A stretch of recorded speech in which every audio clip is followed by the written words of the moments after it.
ꯑꯍꯥꯟꯕꯗ ꯏꯁꯣꯔꯕꯨ ꯊꯥꯒꯠꯄꯒ ꯏꯔꯣꯏꯅꯅ ꯃꯊꯪ ꯃꯅꯥꯎ ꯅꯥꯏꯅ ꯆꯠꯊꯔꯛꯂꯤꯕ ꯕꯥꯏꯕꯜ ꯅꯩꯅꯕꯒꯤ ꯄ꯭ꯔꯣꯒ꯭ꯔꯥꯝ ꯑꯁꯤꯗ ꯁꯔꯨꯛ ꯌꯥꯕꯤꯔꯤꯕ ꯔꯦꯗꯤꯑꯣꯒꯤ ꯊꯧꯔꯝ ꯑꯁꯤꯕꯨ ꯍꯔꯥꯎꯅ ꯇꯥꯕꯤꯔꯤꯕ ꯅꯨꯡꯁꯤꯔꯕ ꯏꯆꯤꯟ ꯏꯅꯥꯎꯁꯤꯡ ꯃꯔꯨꯞ ꯃꯄꯥꯡꯁꯤꯡ ꯅꯈꯣꯏꯕꯨꯁꯨ ꯇꯔꯥꯝꯅ ꯑꯣꯛꯆꯔꯤ ꯑꯃꯁꯨꯡ ꯇꯣꯜꯂꯕ ꯅꯥꯏꯅ ꯑꯩꯍꯥꯛꯅ ꯊꯥꯒꯠꯄ ꯐꯣꯡꯗꯣꯛꯆꯔꯤ꯫ ꯑꯩꯈꯣꯏꯅ ꯉꯁꯤ ꯅꯩꯅꯒꯗꯧꯔꯤꯕ ꯇꯣꯄꯤꯛ ꯑꯁꯤ ꯑꯩꯈꯣꯏꯅ ꯉꯔꯥꯡ ꯅꯩꯅꯈꯤꯕ ꯑꯗꯨꯒꯤ ꯃꯈꯥ ꯆꯠꯊꯔꯛꯄꯅꯤ꯫ ꯃꯁꯤꯅ ꯑꯩꯈꯣꯏꯅ ꯃꯥꯔꯛ ꯑꯣꯐ ꯗ ꯕꯤꯁ ꯍꯥꯏꯕ ꯑꯁꯤꯅꯆꯤꯡꯕꯁꯨ ꯅꯩꯅꯔꯛꯀꯅꯤ꯫ ꯃꯁꯤ ꯅꯩꯅꯗ꯭ꯔꯤꯉꯩꯗ ꯑꯩꯈꯣꯏꯅ ꯔꯦꯚꯦꯂꯦꯁꯟ 13ꯒꯤ ꯑꯅꯤꯁꯨꯕ ꯁꯥ ꯍꯥꯏꯕꯗꯣ ꯑꯗꯨꯒꯤ ꯃꯔꯝꯗ ꯑꯩꯈꯣꯏꯅ ꯍꯥꯟꯅ ꯅꯩꯅꯒꯅꯤ꯫ ꯍꯥꯟꯅ ꯅꯩꯅꯗ꯭ꯔꯤꯉꯩꯗ ꯑꯩꯈꯣꯏꯅ ꯏꯁꯣꯔꯉꯣꯟꯗ ꯑꯃꯨꯛꯇꯪ ꯄ꯭ꯔꯊꯅꯥ ꯇꯧꯁꯦ꯫ ꯁꯔꯒꯗ ꯂꯩꯕ ꯌꯥꯝꯅ ꯃꯤꯅꯨꯡꯁꯤ ꯆꯥꯎꯔꯕ ꯊꯧꯖꯥꯜ ꯂꯩꯕ ꯏꯄꯥ ꯏꯁꯣꯔ, ꯅꯍꯥꯛꯄꯨ ꯍꯥꯏꯅꯤꯡꯉꯥꯏ ꯂꯩꯇꯅ ꯊꯥꯒꯠꯆꯔꯦ꯫ ꯑꯁꯤꯒꯨꯝꯕ ꯉꯁꯤꯒꯤ ꯇꯥꯟꯖꯥ ꯑꯁꯤ ꯑꯃꯨꯛ ꯅꯍꯥꯛꯀꯤ ꯊꯧꯖꯥꯜꯗꯒꯤ ꯑꯁꯣꯏ ꯑꯉꯥꯝ ꯌꯥꯎꯗꯅ ꯄꯤꯕꯤꯕ ꯑꯁꯤꯒꯤꯗꯃꯛ ꯏꯄꯥ ꯏꯁꯣꯔ ꯅꯍꯥꯛꯀꯤ ꯊꯋꯥꯏ ꯑꯁꯦꯡꯕꯗꯨꯅ ꯄꯥꯞꯁꯤꯜꯂꯕ ꯅꯥꯏꯒꯤ ꯏꯊꯛꯇ ꯍꯩꯊꯕꯤꯌꯨ꯫ ꯑꯩꯅ ꯉꯥꯡꯕ ꯈꯨꯗꯤꯡꯃꯛ ꯅꯍꯥꯛꯀꯤ ꯑꯅꯤꯡꯕ ꯑꯣꯏꯍꯟꯕꯤꯌꯨ꯫ ꯑꯩ ꯏꯁꯥꯒꯤ ꯑꯣꯏꯕ ꯑꯅꯤꯡꯕ ꯑꯣꯏꯍꯟꯕꯤꯌꯨ꯫ ꯑꯩꯗꯤ ꯂꯩꯈꯣꯝꯅꯤ, ꯐꯠꯈꯤꯗ꯭ꯔꯕ ꯄꯥꯄꯤꯅꯤ꯫ ꯑꯩꯅ ꯉꯥꯡꯕꯗ ꯁꯣꯏꯕ ꯑꯔꯥꯟꯕ ꯀꯌꯥ ꯌꯥꯎꯔꯕꯁꯨ ꯏꯄꯥ ꯏꯁꯣꯔ ꯅꯍꯥꯛꯅ ꯉꯥꯛꯄꯤꯌꯨ꯫ ꯇꯥꯒꯗꯧꯔꯤꯕ ꯃꯤꯄꯨꯝ ꯈꯨꯗꯤꯡꯃꯛꯇꯁꯨ ꯅꯍꯥꯛꯀꯤ ꯆꯞ ꯃꯥꯟꯅꯕ ꯕꯣꯔꯗꯨ ꯄꯤꯅꯕꯤꯌꯨ꯫ ꯊꯋꯥꯏ ꯑꯁꯦꯡꯕꯅ ꯃꯈꯣꯏꯒꯤ ꯄꯨꯛꯅꯤꯡꯒꯤ ꯑꯃꯝꯕ ꯈꯨꯗꯤꯡꯃꯛ ꯍꯥꯡꯇꯣꯛꯇꯨꯅ ꯑꯆꯨꯝꯕꯁꯦ ꯐꯖꯅ ꯂꯧꯁꯤꯟꯗꯨꯅ ꯅꯍꯥꯛꯀꯤ ꯅꯤꯡꯊꯧ ꯂꯩꯕꯥꯛꯇ ꯂꯩꯕ ꯅꯨꯄꯥ ꯅꯨꯄꯤ ꯑꯃꯃꯝ ꯍꯥꯏꯕꯗꯨ ꯑꯣꯏꯕ ꯉꯝꯍꯟꯕꯤꯌꯨ꯫ ꯄ꯭ꯔꯚꯨ ꯌꯤꯁꯨꯒꯤ ꯃꯤꯡꯗ ꯈꯨꯔꯨꯝꯖꯔꯤ꯫ ꯑꯩꯈꯣꯏꯅ ꯃꯃꯥꯡꯗ ꯅꯩꯅꯈ꯭ꯔꯦ ꯔꯦꯚꯦꯂꯦꯁꯟ 13ꯒꯤ ꯑꯍꯥꯟꯕ ꯁꯥ ꯑꯗꯨꯗꯤ ꯀꯅꯥꯅꯣ ꯍꯥꯏꯕ ꯃꯇꯝꯗ ꯑꯩꯈꯣꯏꯅ ꯔꯣꯃꯥꯟ ꯀꯦꯊꯣꯂꯤꯛ ꯆꯔꯆ, ꯃꯁꯤꯒꯤ ꯏꯟꯁꯇꯤꯇ꯭ꯌꯨꯁꯟ, ꯃꯁꯤꯒꯤ ꯑꯣꯔꯒꯅꯥꯏꯖꯦꯁꯟ, ꯑꯔꯥꯟꯕ ꯇꯥꯛꯄꯤ ꯇꯝꯕꯤꯕ ꯑꯗꯨꯅꯤ ꯍꯥꯏꯕꯗꯣ ꯑꯩꯈꯣꯏꯅ ꯅꯩꯅꯈ꯭ꯔꯦ꯫ ꯑꯗꯨ ꯃꯁꯤꯗ ꯍꯥꯏꯔꯤꯕ ꯆꯔꯆ ꯑꯁꯤꯗ ꯏꯁꯣꯔꯒꯤ ꯃꯤ ꯀꯌꯥꯃꯔꯨꯝ ꯂꯩꯔꯤ꯫ ꯏꯁꯣꯔꯒꯤ ꯅꯨꯡꯁꯤꯕ ꯏꯁꯣꯔꯅ ꯍꯥꯏꯕ ꯃꯤ ꯀꯌꯥꯃꯔꯨꯝ ꯂꯩꯔꯤ꯫ ꯑꯗꯨꯕꯨ ꯃꯈꯣꯏꯁꯤꯡ ꯑꯁꯤꯅ ꯑꯆꯨꯝꯕ ꯈꯪꯗꯗꯨꯅ ꯂꯩꯔꯤ꯫ ꯏꯆꯤꯟ ꯏꯅꯥꯎꯁꯥ, ꯑꯩꯈꯣꯏ ꯍꯧꯖꯤꯛ ꯃꯈꯥ ꯇꯥꯔꯛꯄꯗ ꯑꯩꯈꯣꯏꯅ ꯁꯥ ꯑꯁꯤꯕꯨ ꯀꯔꯝꯅ, ꯑꯍꯥꯟꯕ ꯁꯥ ꯑꯁꯤꯕꯨ ꯀꯔꯝꯅ ꯑꯅꯤꯁꯨꯕ ꯁꯥ ꯑꯁꯤꯅ ꯈꯨꯔꯨꯝꯍꯟꯒꯦ ꯍꯥꯏꯕꯗꯨ ꯑꯩꯈꯣꯏꯅ ꯃꯐꯝ ꯑꯁꯤꯗ ꯌꯦꯡꯒꯅꯤ꯫ ꯑꯗꯨꯅ ꯁꯥ ꯑꯁꯤꯒꯤ ꯑꯩꯈꯣꯏꯅ ꯉꯔꯥꯡ ꯅꯩꯅꯈꯤꯕ ꯃꯇꯝꯗ ꯍꯥꯏꯔꯤꯕ ꯁꯥ ꯑꯁꯤꯒꯤ ꯅꯝꯕꯔ 666ꯀꯤ ꯃꯔꯝꯗ ꯑꯩꯈꯣꯏꯅ ꯅꯩꯅꯈ꯭ꯔꯦ꯫ ꯃꯁꯤ ꯑꯩꯈꯣꯏꯅ ꯍꯥꯏꯈ꯭ꯔꯦ ꯂꯦꯇꯤꯟ ꯂꯣꯟꯗ ꯄꯣꯞꯀꯤ ꯇꯥꯏꯇꯜꯒꯤ ꯃꯤꯡ ꯚꯤꯀꯥꯔꯤꯌꯁ ꯐꯤꯂꯤꯗꯥꯏ꯫ ꯃꯁꯤꯁꯨ ꯃꯥꯒꯤ ꯔꯣꯃꯥꯟ ꯅ꯭ꯌꯨꯃꯔꯦꯜꯁꯤꯡꯗꯣ ꯁꯝ ꯑꯞ ꯇꯧꯕ ꯃꯇꯝꯗ ꯀꯌꯥ ꯐꯪꯉꯦ ꯍꯥꯏꯕꯗ 666 ꯐꯪꯉꯦ꯫ ꯑꯗꯨꯒ ꯑꯇꯣꯞꯄ ꯇꯥꯏꯇꯜ ꯑꯃꯁꯨ ꯂꯩ, ꯃꯗꯨꯗꯤ ꯖꯣꯟ ꯋꯥꯏꯀ꯭ꯂꯤꯞꯅ ꯄꯤꯔꯝꯕ, ꯃꯗꯨꯗꯤ ꯗꯨꯛꯁ꯭ꯔꯤ, ꯑꯗꯨꯅ ꯀ꯭ꯂꯦꯔꯤ ꯍꯥꯏꯕ ꯑꯃꯁꯨ ꯑꯩꯈꯣꯏꯅ ꯃꯃꯥꯡꯗ ꯅꯩꯅꯈ꯭ꯔꯦ꯫ ꯗꯛꯁ ꯀ꯭ꯂꯦꯔꯤ ꯍꯥꯏꯕ, DUX ꯗꯛꯁ ꯀ꯭ꯂꯦꯔꯤ ꯍꯥꯏꯕ, ꯃꯗꯨꯁꯨ ꯁꯝ ꯑꯞ ꯇꯧꯕ ꯃꯇꯝꯗ ꯀꯌꯥ ꯇꯧꯏ? ꯔꯣꯃꯥꯟ ꯅ꯭ꯌꯨꯃꯔꯦꯜꯗ ꯁꯝ ꯑꯞ ꯇꯧꯕ ꯃꯇꯝꯗ 660 ꯆꯞ ꯆꯥꯅ ꯇꯥꯏ꯫ ꯍꯤꯕ꯭ꯔꯨꯗꯅ ꯃꯁꯤꯒꯤ ꯇꯥꯏꯇꯜ ꯑꯁꯤ ꯀꯩꯗꯧꯏ ꯍꯥꯏꯕ ꯃꯇꯝꯗ ꯔꯣꯃꯦꯠ ꯍꯥꯏꯕꯅꯤ꯫ ꯃꯗꯨꯁꯨ ꯃꯁꯤꯒꯤ ꯍꯤꯕ꯭ꯔꯨꯒꯤ ꯅ꯭ꯌꯨꯃꯔꯦꯜꯁꯤꯡꯒꯤ ꯃꯁꯤꯡ ꯁꯝ ꯑꯞ ꯇꯧꯕꯗ 660 ꯇꯥꯏ꯫ ꯑꯗꯨꯒ ꯒ꯭ꯔꯤꯛꯇꯁꯨ ꯃꯁꯤꯒꯤ ꯇꯥꯏꯇꯜ ꯑꯁꯤ ꯃꯃꯤꯡ ꯀꯔꯤ ꯀꯧꯏ? ꯂꯦꯇꯦꯅꯣꯁ ꯍꯥꯏ꯫ ꯃꯁꯤꯒꯤ ꯃꯔꯝꯗ ꯍꯥꯏꯒꯦ, ꯃꯔꯝ ꯑꯩꯅ ꯍꯥꯏꯒꯦꯗ ꯂꯦꯇꯦꯅꯣꯁ ꯃꯥꯒꯤ ꯁ꯭ꯄꯦꯂꯤꯡ ꯑꯗꯤ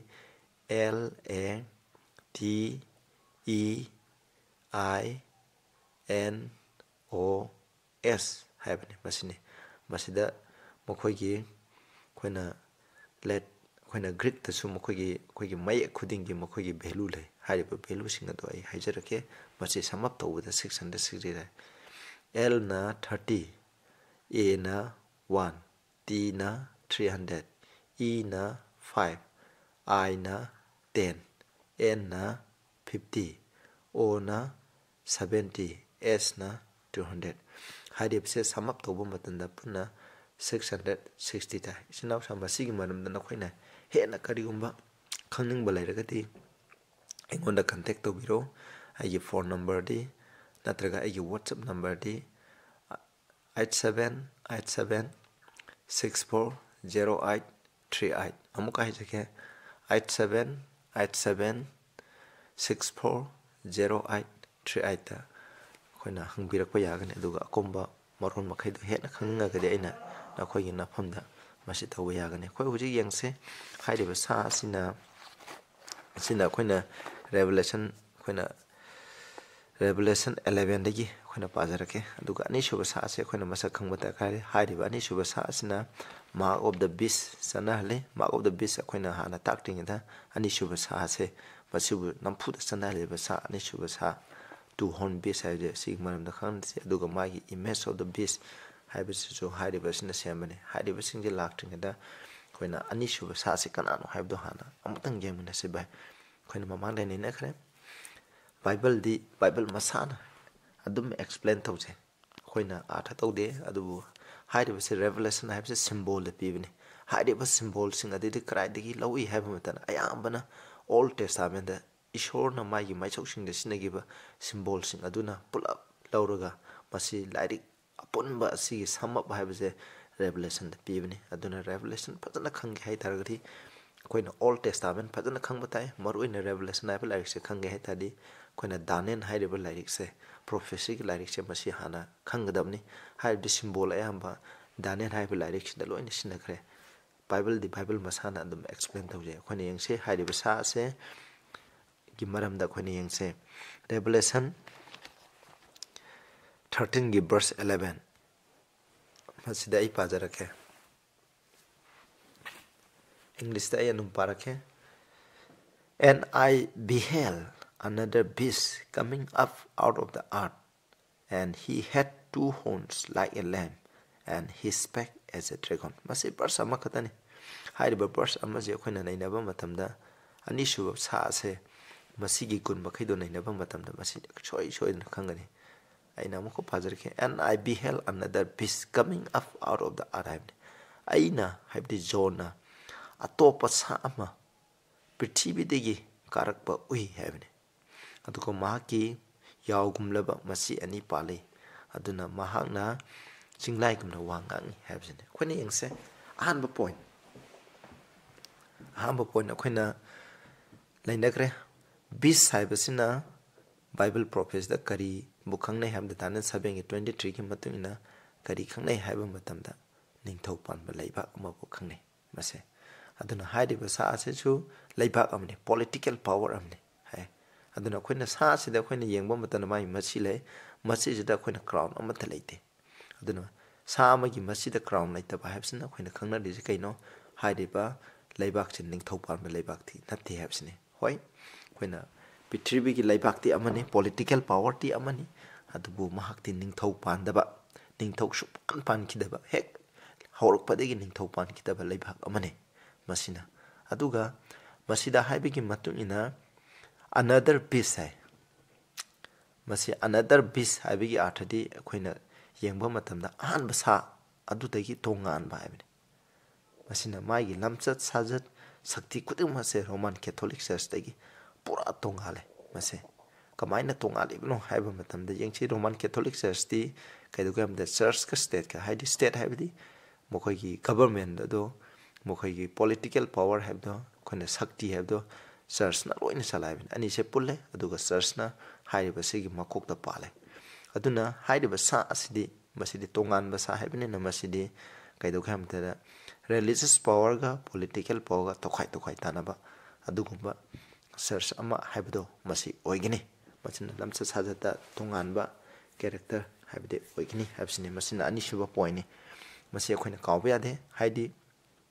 अदुगा मथंग दे यंग अहानबा सा अदुदि क्राइदगी थोलाय समुद्रदगी थोलाय अदुना समुद्र हाइसना मी यामना ताबा मफम हाइदि यूरोप की मफम ओइरे अदुना हाइरिबा सा सिदे मु क्राइदगी थोय हाइ अर्थ तगी थोलाय स्नाउसा अर्थ हाइबसि न आर्थदि करिनो हाइबा मतंदा सीगी ओना तैनबने समुद्र कोना रेवलेशन 17 की 15 दा हाइगिबदो अदुगी ओना तैनबा अदुना हाइरिबदि मी सुंता तादबा पृथ्वी की नोंचुप थंबा पृथ्वी तंखाय हेमिस्फीयर वेस्टर्न हेमिस्फीयर दगी अदुगुंबा थोलकपा मी यामना तादबा मफम अमदगी थोलकपा लैबाय अम ओइगनी बसे बसिना कावरोइदबसे वेस्टर्न हेमिस्फीयर हाइबदि मी सुंता तादबा मफम हाय तारे अर्थ हाइबसिना मिन तोइदे मदुनी मदुदगी थोलकने मसिना कैरेक्टर क्यानो हाइबा मतमदा अहुम सुबगन अखोइना मरी सुबदा मु यंगसे हाइरिबा सासे कमाइ थोले हाइबा मतंदा इंग्लिश ना हाइबिगी मतुनादि coming up out of the earth हाइबने पृथ्वीदगी कमिंग अप हाइबिगी अर्थदि माइओन सोंखलक हाइबने coming up out of the earth हाइबिगी अर्थदि springing up like a plant from the earth हाइबने सॉइल पृथ्वीगी लैमाइदगी पाम्बी अमना सोंखलकपदो माइओन सोंखलगा हौगलकपदो अदुगुमने अदुना मसिना ताकपदि हाइरिबा पावर असे आनबा leibak ase ahamba haugalakpa matamda yamna pambi amagumna yamna inglatana sakti amata leitana masi haugalakani asum saura kaidawi hamatana pambi amna pilambadagi saura sum kankhale adumai tawdana mati u mapung phabu u ma phadebu kankhale adumai tawna hairiba sa ase ahamba tholokpadari pambi amagumna yamna tamna tholakani aduga mana sum saukhalaba matamda magi pangalse kwadi hena kanba adugumba akanba leiba ama hoirakani habse masina mayaksina tai masina point mari ni aduga khoina manga suba point habsida khoina mu yengse khoina mamangda khoina aina mamangda haikre madudi ahamba point dana hairiba sa se political power amani dalaire adu madi sa siki masida kaidoga hamna hor leita ba habsina kaino haiba matan leader habse magi king habse ahan basagumna ko leite habni masina takpati aduna khoina number 6 ta mu yengse lem habse haide basa si kanaga male ha kana lem gumna male hai lem hadi yaw masa habse kano yam teba sakamatik teba atugumba yaw ne John 1:29 gi matu ina le yaw hairagadi kana bu kana Jesus Christ gumne aduna haide leba se Jesus Christ da leiba anba Devasina amba leiba matamda haugalakpa matamda mase yaw amagumna magi sakti legini yaw ama habse yaw habsina kanagum mi amta dung waiba natra khanaba leite aduna haijeba leiba asina leirakpa matamda karisu atopa leiba amaga lan tawduna adugumba ningtamgeba leiba ama oiroi adu masidi samna aduba sum kankhalakpagi matungna oigedaba adugumba leibakni yawgumna yamna ingtamna mi atopa leiba kalan songnaraga oikiba adugumba ningthau leiba ama natte mase amu yengse khoina khale haideba sa asina tholakadaba matam haibase khoina mu yengse khoina khange haideba ahamba sa dudi prithibi da 1798 haiba matam asi bhawu palam atugi matungda tholakpane aduna 1798 ke matam aswaida prithibi da lakhiba adugumba leiba ama khoina yengbatai matam aswaida tholakpa leiba ama khoina yengba tai masigi matam habse yam maroi aduga masigi hairiba sa asidi kedugi ha matamda church ka state ka tongan ahan ba sa adudi church ka state ka pulap pule hadi state adi government ha ni sasna religious power na state power government bu control to bani hairiba sa asidi kedugi ha matamda church ka state ka tongan gani haibdi hairiba sa asigi masi ani panba masi ani haibjina church ka state ka bu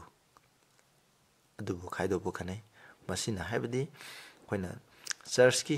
hadi dharma gi oiba chaningba dharma chapata state na thingdaba ado amaga khut thingina da haibse oigini masigi leiba ase aduga mathangi point ta khoina khale ahan ba sa adunadi ishor gi misingbo christian singbo sukamati khale aduna hairiba bible na haibigi matan another bisamnina masidi christian singbo hatpagi motta christian singbo changjambam phiba adugumba leiba ama oigini christian singna semba christian singbo changjambam piba adugumba leiba ama oigini habse khoina kawgumse shelter haibni masina aduga aroiba point da mukhoina yengse hairiba sa asna singlai amagumna ngangi hai aduna jati amana ngangba habse kari no haiba matamde maigi sangbidan gi mapana ngangbani maigi legislation adugi mapana ngangbani aduna singlai na ngangba habdi saitana matam kodumda force ne aduna hairiba sa su aroiba matamda masi maigi constitution ki mapana mi khudingma puko nampu sapuda sinar kani habse masini snausa khoina mu yengse aduna hairiba sa se masigi pangal masigi sakti ase masi karaida kanamba leibakta leige haiba matamda ikhoina yengba matamda masi leiba amadi oiba magi lusingba leitaba aduga dharma da su chaningba dharma chapa yaba aduga dharma na khoina government bu control tawdaba government na khoina dharma bu su control tawdaba mokhoini se tongan na leiba aduga masi kanamba leibakta ithole prithibi mi yamna tanadraba mafam haitare Europe nataba adugumba prithibi mafam haibdi khoina sum yengba matamda khoina Australia continent natraga South America North America hairiba mafam ahum asidagi mi tadaba mafam Western Hemisphere hairiba mafam asidagi tholokpa leiba oigedabani aduna mathangi point da haidaba sa asina tholokpa matamda pambi amagumna saukhalakani pambi amagumna saubamta ahama tholokpada masi pangan karisu leiroi aduga mana sum sauro sauro kaidarokani haiba matamda magi sakti je asum kanba haibase oirakani isnausa aduguma leiba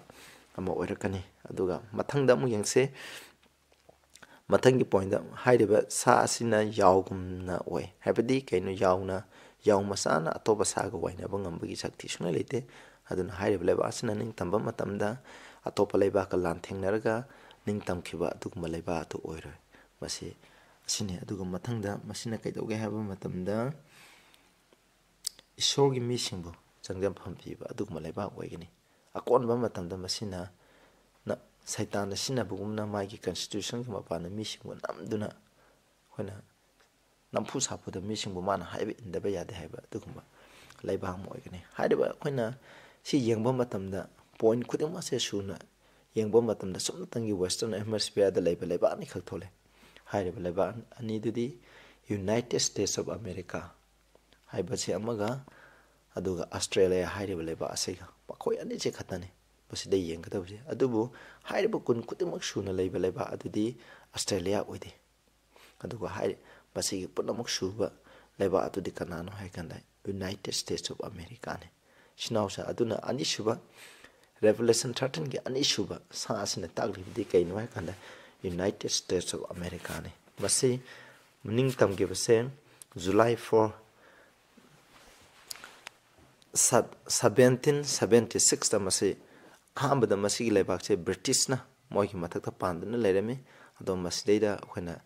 kaidoge amta lan isok sonadana masigi ning tamba phangkiba adugumba laibak amani aduna hairiba America ase khoina lingkhalakpa matamda kari tauge haiba matamda masi yamna ahamba tholokpa matamda yamna masi ayamba Europe ta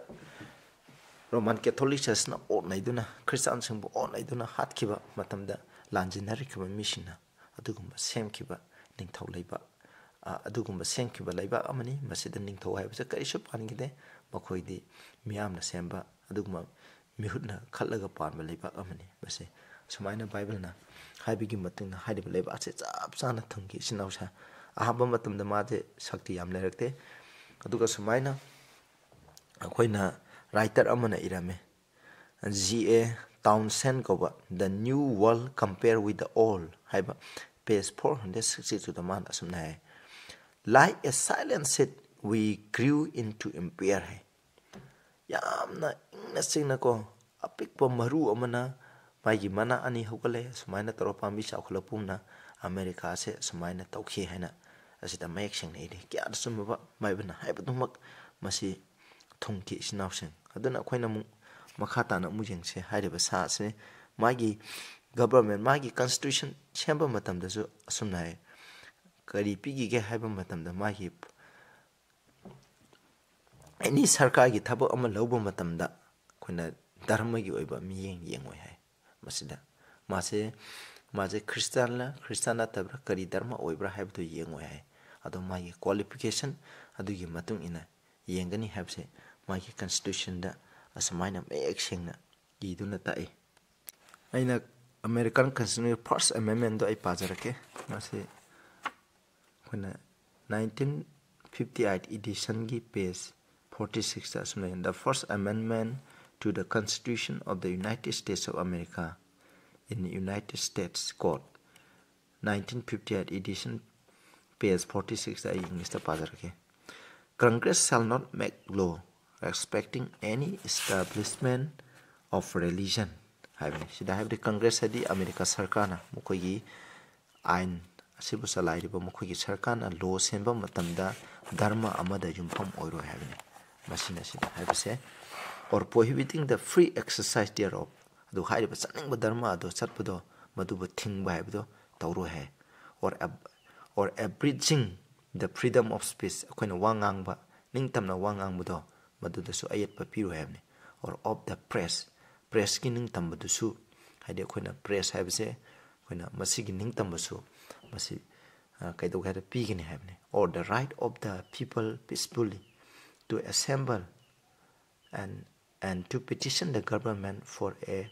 Ritesh of grievances ꯍꯥꯏꯕꯅꯤ ꯑꯗꯨꯅ ꯍꯥꯏꯔꯤꯕ ꯄ꯭ꯔꯖꯥ ꯃꯌꯥꯝꯅ meeting ꯇꯧꯔꯒ ꯃꯈꯣꯏꯒꯤ ꯅꯨꯡꯉꯥꯏꯇꯕ ꯈꯨꯗꯤꯡꯃꯛ ꯑꯗꯣ ꯑꯁꯣꯏꯕ ꯑꯔꯥꯟꯕ ꯈꯨꯗꯤꯡꯃꯛ ꯑꯗꯨꯕꯨ ꯁꯦꯝꯗꯣꯛꯄ ꯌꯥꯏ ꯍꯥꯏꯅ ꯁꯨꯃꯥꯏꯅ ꯄꯤꯕꯅꯤ ꯃꯁꯤꯅ ꯑꯩꯈꯣꯏꯅ ꯐꯥꯔꯁ ꯑꯦꯃꯦꯟꯃꯦꯟꯠꯅꯤ ꯃꯁꯤꯗꯒꯤꯁꯨ ꯑꯩꯈꯣꯏꯅ ꯈꯪꯉꯦ ꯑꯗꯨꯅ ꯑꯃꯦꯔꯤꯀꯥ ꯀꯟꯁꯇꯤꯇ꯭ꯌꯨꯁꯟꯁꯦ ꯑꯍꯥꯟꯕ ꯁꯦꯝꯕ ꯃꯇꯝꯗ ꯃꯁꯤꯅꯤ ꯆꯠꯅꯤꯡꯕ ꯙꯔꯃ ꯆꯠꯄ ꯌꯥꯕ ꯑꯗꯨꯒ ꯊꯕꯛ ꯆꯪꯕ ꯃꯇꯝꯗꯁꯨ ꯔꯤꯂꯤꯖꯁꯀꯤ ꯊꯤꯗꯕ ꯚ꯭ꯌꯨ ꯊꯤꯗꯕ ꯑꯗꯨꯅ ꯆꯠꯅꯤꯡꯕ ꯆꯠꯄ ꯑꯩꯈꯣꯏꯅ ꯅꯤꯡꯇꯝꯅ ꯉꯥꯡꯕ ꯍꯥꯏꯕꯗꯨ ꯌꯥꯏ ꯑꯗꯨꯅ ꯍꯥꯏꯔꯤꯕ ꯃꯁꯤ ꯑꯅꯤ ꯑꯁꯤꯅ ꯀꯩꯗꯧꯒꯦꯗ ꯆꯔꯆ ꯑꯃꯁꯨꯡ ꯁ꯭ꯇꯦꯠ ꯍꯥꯏꯕꯗꯤ ꯔꯤꯄꯕ꯭ꯂꯤꯛ ꯒꯕꯔꯟꯃꯦꯟꯠ ꯐꯣꯝꯗꯅ ꯔꯤꯄꯕ꯭ꯂꯤꯀꯦꯅꯤꯖꯝ ꯑꯣꯏꯕ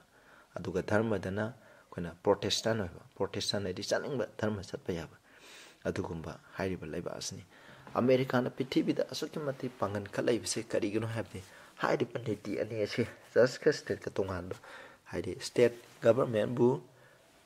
ꯆꯔꯆꯀꯤ ꯂꯨꯆꯤꯡꯕꯁꯤꯡꯅ ꯀꯟꯇ꯭ꯔꯣꯜ ꯇꯧ ꯍꯥꯏꯔꯤꯕ ꯃꯒꯨꯟ ꯑꯅꯤ ꯑꯁꯤꯅ ꯀꯩꯗꯧꯒꯦ ꯍꯥꯏꯕ ꯃꯇꯝꯗ ꯑꯃꯦꯔꯤꯀꯥꯅ ꯄ꯭ꯔꯤꯊꯤꯕꯤꯗ ꯁꯨꯄꯔ ꯄꯥꯋꯔ ꯑꯣꯏꯔꯛꯄ ꯉꯝꯈꯤ ꯃꯔꯝꯗꯤ ꯑꯃꯦꯔꯤꯀꯥꯒꯤ ꯊꯕꯛ ꯑꯃ ꯇꯧꯕ ꯃꯇꯝꯗ ꯑꯃꯦꯔꯤꯀꯥꯗ ꯊꯕꯛ ꯁꯨꯔꯤꯕ ꯃꯤ ꯑꯌꯥꯝꯕ ꯑꯇꯣꯞꯄ ꯂꯩꯕꯥꯛꯁꯤꯡꯗꯒꯤ ꯍꯣꯠꯄꯤ ꯅꯩꯕꯤꯔꯕ ꯃꯤꯁꯤꯡꯅ ꯑꯌꯥꯝꯕꯅꯤ ꯏꯟꯗꯤꯌꯥ ꯃꯆꯥ ꯀꯌꯥꯅ ꯑꯃꯦꯔꯤꯀꯥꯒꯤ ꯃꯈꯣꯏꯒꯤ ꯑꯆꯧ ꯑꯆꯧꯕ ꯄꯣꯁ ꯀꯌꯥ ꯄꯥꯏ ꯆꯩꯅꯥ ꯃꯆꯥ ꯑꯗꯨꯒ ꯑꯇꯣꯞ ꯑꯇꯣꯞꯄ ꯂꯩꯕꯥꯛꯇꯒꯤ ꯑꯩꯈꯣꯏꯅ ꯇꯥꯟꯁꯤꯟꯅꯔꯛꯄ ꯃꯤꯁꯤꯡ ꯃꯨꯁꯂꯤꯝꯁꯤꯡ ꯍꯥꯏꯔꯤꯕꯁꯤꯡ ꯑꯁꯤꯅ ꯃꯈꯣꯏ ꯁꯦꯝꯕꯅꯤ ꯃꯈꯣꯏꯗ ꯀꯥꯁ ꯁꯤꯁꯇꯦꯝ ꯂꯩꯇꯦ ꯃꯈꯣꯏꯗꯤ ꯀꯩꯅꯣ ꯃꯈꯣꯏꯅ ꯀꯧꯔꯤꯕ ꯊꯕꯛ ꯑꯗꯨꯗ ꯃꯈꯣꯏꯒꯤ ꯀ꯭ꯋꯥꯂꯤꯐꯤꯀꯦꯁꯟ ꯃꯄꯨꯡ ꯐꯥꯕꯗꯣ ꯈ꯭ꯋꯥꯏꯗꯒꯤ ꯐꯕꯗꯣ ꯑꯗꯨ ꯈꯜꯂꯤ ꯑꯗꯨ ꯃꯔꯝ ꯑꯣꯏꯗꯨꯅ ꯑꯃꯦꯔꯤꯀꯥꯁꯤꯅ ꯄ꯭ꯔꯤꯊꯤꯕꯤꯗ ꯈ꯭ꯋꯥꯏꯗꯒꯤ ꯆꯥꯎꯈꯠꯂꯛꯈꯤꯕ ꯂꯩꯕꯥꯛ ꯑꯣꯏꯈꯤ ꯍꯧꯖꯤꯛ ꯑꯃꯦꯔꯤꯀꯥ ꯍꯥꯏꯁꯤ ꯀꯔꯤꯅꯣ ꯄ꯭ꯔꯤꯊꯤꯕꯤꯒꯤ ꯁꯨꯄꯔ ꯄꯥꯋꯔꯅꯤ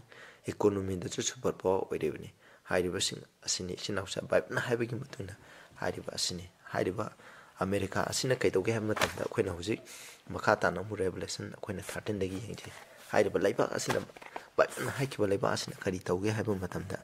ꯑꯗꯨꯒ ꯚꯔꯁ 12ꯗ ꯍꯥꯏ and he exercised all the power of the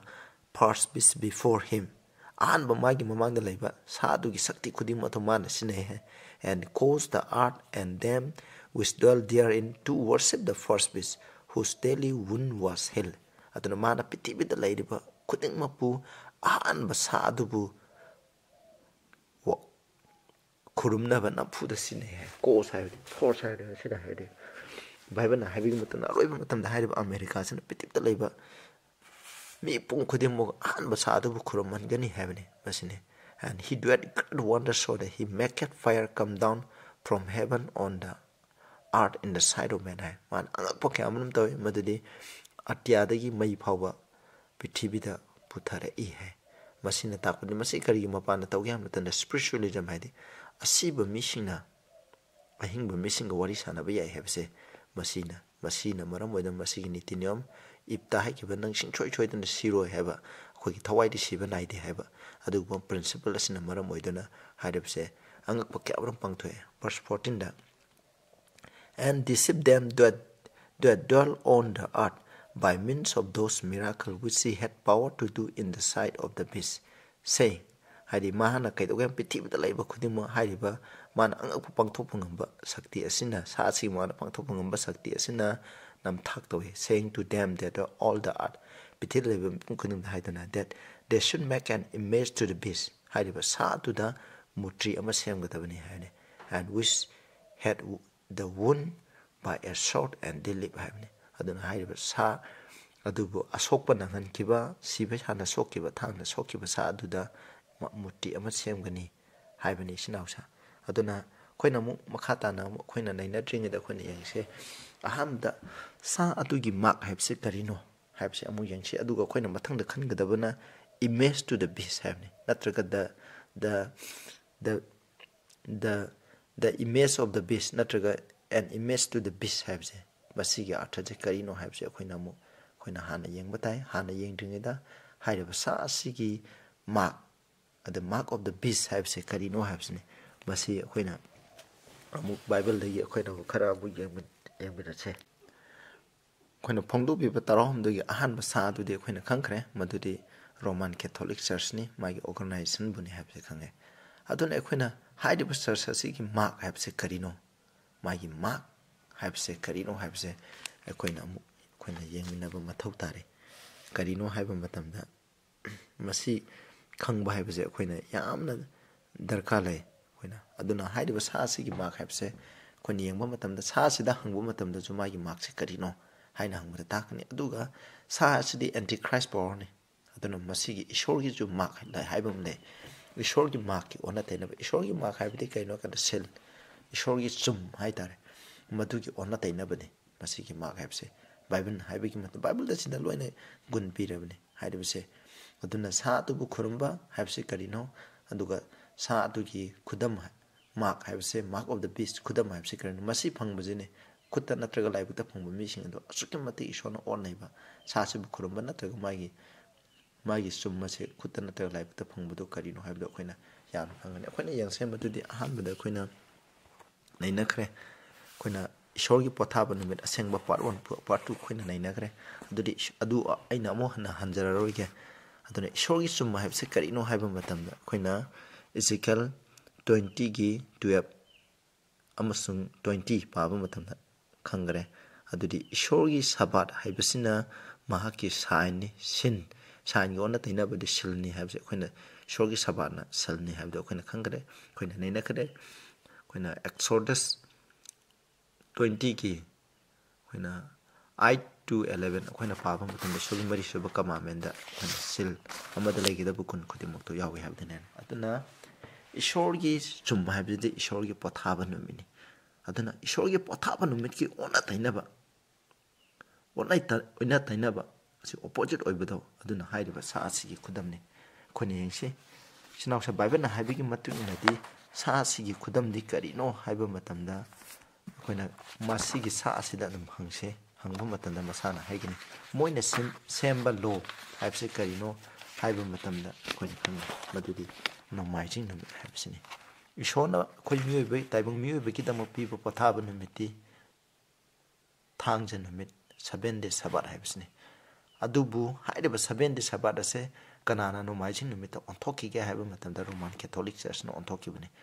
ꯑꯗꯨꯒꯤ ꯃꯔꯝꯗ ꯑꯩꯈꯣꯏꯅ ꯃꯃꯥꯡꯗꯁꯨ ꯄꯥꯈ꯭ꯔꯦ ꯅꯩꯅꯕ ꯑꯗꯨꯒꯤ ꯃꯔꯝꯗ ꯍꯧꯖꯤꯛ ꯑꯃꯨꯛꯇꯪꯒ ꯑꯩꯅ ꯑꯃꯨꯛ ꯄꯥꯖꯔꯛꯀꯦ ꯀꯦꯊꯣꯂꯤꯛ ꯃꯤꯔꯔ ꯁꯦꯞꯇꯦꯝꯕꯔ 1893 ꯍꯥꯏ The Catholic Church for over 1,000 years before the existence of a Protestant by virtue of her divine mission changed the day from Saturday to Sunday 하면 masina habdi Catholic Church na ngasidagi sahi lising Protestant ama daigada ba sahi lising ama walingai gi mamangda Ishorna mangonda pibiba sakti adugi mapana sabanumi ase Saturday dagi Sunday da onthokibani habni masi maction hare aduga jengche CF Thomas Chancellor under Cardinal Gibbons mane sumna hai yengsigo hangjarasi of course the Catholic Church claimed that the change was her act thangai chengnama Catholic Church na haijari madudi hongdokhiba se mahakki thabakni hai and the act is a mark of her ecclesiastical power and authority in religious matter aduna hairiba thabak asina dharma gi oiba koina thoram singda angam athaugi sakti koina church ki oiba angam athau sakti adugi mark ni hai chana se bible na taseng haijare madudi sa asigi khudam asi karino haiba matamda Sunday habsini sinausa aduna sa asigi khudam di Sunday ngakpa Sunday khuramba habse koina haire mamangda so ina pakhre hadi Roman Catholic Church na Sunday hase tari ni suman bitagi koina ahan ban mit dokibne aduna sa asigi khudam adi karino haiba matamda Sunday worship asini sinausa aduna hairiba koina hoje ngasigidi matam su loitre aduna koina sa sibu khuramba haibidi Sunday ngakpa haibsina sa sibu adu hojikti masi pithibda Americana pithibda laiba laiba khudimda sa sigi khudam ache chano ana hairakani aduna hairaktinge ki mamangda aikoina masi sa sigi huji nomajin khurumbiba asina sa sigi khudam phangba adudi nate masi koina mathanggi aroiba topic ta fajana sa sigi mami aduga sa sigi khudam je kamaina pithibda laiba khudimda se phangangani habdigi maramda nainarsin asigi mathang asida loiserasi tabiriba mayam punamukta ishona bot piboisnu masidan akoina hena khangning ba lairagadi aina ngasai gi ahouda haijakraba phone number tu dana koina message natraga text na sing koina thabirakpa yai WhatsApp da aduga aina masigi detail makhaido aina mu ꯑꯩꯈꯣꯏꯅ file ꯑꯣꯏꯅ ꯅꯈꯣꯏꯗ ꯊꯥꯖꯔꯛꯀꯦ ꯉꯁꯤꯒꯤꯗꯤ ꯃꯁꯥꯡ ꯑꯁꯤꯗ ꯀꯥꯏꯅꯔꯁꯤ ꯅꯈꯣꯏꯅ ꯏꯁꯣꯔꯒꯤ ꯃꯊꯛꯇ ꯕꯣꯔ ꯄꯤꯕ ꯑꯣꯏꯁꯅꯨ ꯑꯆꯨꯝꯕꯁꯤ ꯅꯈꯣꯏꯅ ꯂꯧꯁꯤꯜꯂꯁꯨ ꯈꯪꯉꯤ ꯏꯁꯣꯔꯗ ꯑꯃꯨꯛꯇꯪ ꯄ꯭ꯔꯊꯅꯥ ꯇꯧꯖꯩ ꯁꯒꯗ ꯂꯩꯕ ꯏꯄꯥ ꯏꯁꯣꯔ ꯅꯍꯥꯛꯀꯤ ꯊꯧꯖꯥꯜꯗꯒꯤ ꯑꯩꯈꯣꯏꯅ ꯑꯅꯤꯁꯨꯕ ꯁꯥ ꯑꯗꯨꯒꯤ ꯃꯔꯝꯗꯁꯨ ꯅꯩꯅꯈ꯭ꯔꯦ ꯅꯍꯥꯛꯅ ꯍꯥꯏꯕꯒꯤ ꯃꯇꯨꯡꯗ ꯄꯨꯝꯅꯃꯛꯁꯦ ꯆꯨꯝꯅ ꯊꯣꯛꯈ꯭ꯔꯦ ꯑꯩꯈꯣꯏꯅ ꯅꯩꯅꯈ꯭ꯔꯕ ꯑꯆꯨꯝꯕꯁꯦ ꯑꯩꯈꯣꯏꯒꯤ ꯊꯃꯣꯏꯗ ꯊꯝꯗꯨꯅ ꯆꯠꯆꯕ ꯉꯝꯕ ꯍꯥꯏꯕꯗꯨ ꯑꯣꯏꯍꯟꯕꯤ ꯊꯋꯥꯏ ꯁꯦꯡꯅ ꯆꯪꯕꯤꯌꯨ ꯄ꯭ꯔꯚꯨ ꯖꯤꯁꯨꯒꯤ ꯃꯤꯡꯗ ꯈꯨꯔꯨꯝꯖꯔꯤ ꯑꯃꯦꯟ